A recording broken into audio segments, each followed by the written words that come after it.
उपचुनाव में प्रचंड जीत को लेकर बीजेपी पूरी तरह से जुटी हुई दिखाई दे रही है। जहां विजय संकल्प ध्वज अभियान के बाद अब संगठन ने 21 अक्टूबर तक होने वाले कार्यक्रम की रूपरेखा तैयार कर ली है, जिसमें प्रत्येक वार्ड से लेकर बूथ तक के कार्यक्रम तय कर लिए गए हैं। उपचुनाव को लेकर बीजेपी अलग अलग फेज में कार्यक्रम तय करती हुई नजर आ रही है। जहां 15 अक्टूबर तक होने वाले कार्यक्रम संपन्न होने के बाद अब आगे का कार्यक्रम चुनाव प्रबंधन समिति ने तय कर दिया है, जिसे लेकर जानकारी देते हुए चुनाव प्रबंधन समिति के प्रभारी और मंत्री भूपेंद्र सिंह ने 21 अक्टूबर तक होने वाले कार्यक्रमों की जानकारी मीडिया के साथ साझा की।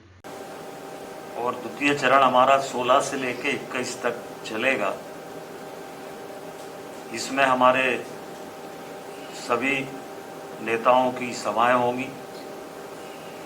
जो हमारे लगभग 550 ग्राम केंद्र, नगर केंद्र हैं चारों जगह, उनके सम्मेलन होंगे। 21 तारीख को जनसंघ का स्थापना दिवस है, उसमें संगोष्ठी होगी और पार्टी कार्यकर्ताओं का प्रत्येक बूथ पर सम्मान होगा, वरिष्ठ कार्यकर्ताओं का।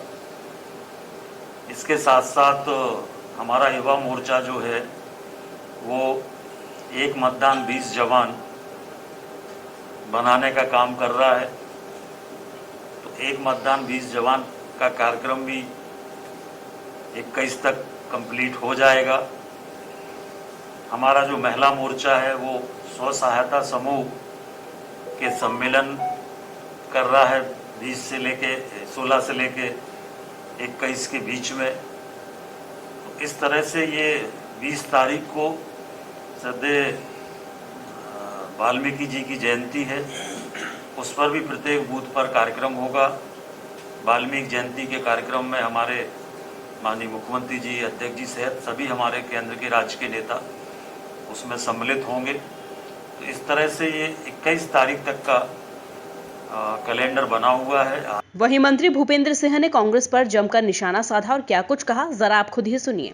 देखिए, कांग्रेस ने तो हर क्षेत्र में धोखा किया। कांग्रेस ने किसानों से कहा कि हम 2 लाख तक का कर्ज माफ कर देंगे, किसी किसान का 1 पैसा माफ नहीं हुआ।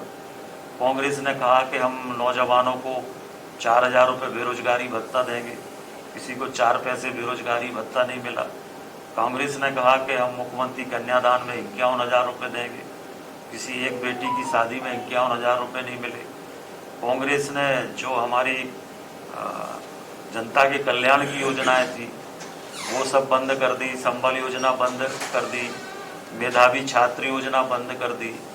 ये सारी योजनाएं जो जिनसे हमारे नौजवानों को, छात्रों को फ़ायदा होता था, गरीब को संबल योजना से फ़ायदा होता था, वो सारी योजनाएं बंद कर दी। किसानों को फसल बीमा का पैसा नहीं दिया, किसानों की फसलें नष्ट हो गई तो राहत राशि नहीं दी, किसानों के कल्याण के लिए कोई निर्णय नहीं लिया।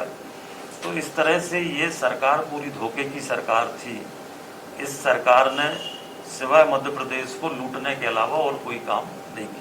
सर, उपचुनाव के बाद कुल मिलाकर देखा जाए तो बीजेपी ने उपचुनाव को लेकर अब अपना आगे का प्लान तैयार कर लिया है, जहां 21 अक्टूबर तक अलग अलग कार्यक्रमों के जरिए बीजेपी अब जनता के बीच जाकर अपनी उपलब्धियां गिनाएगी।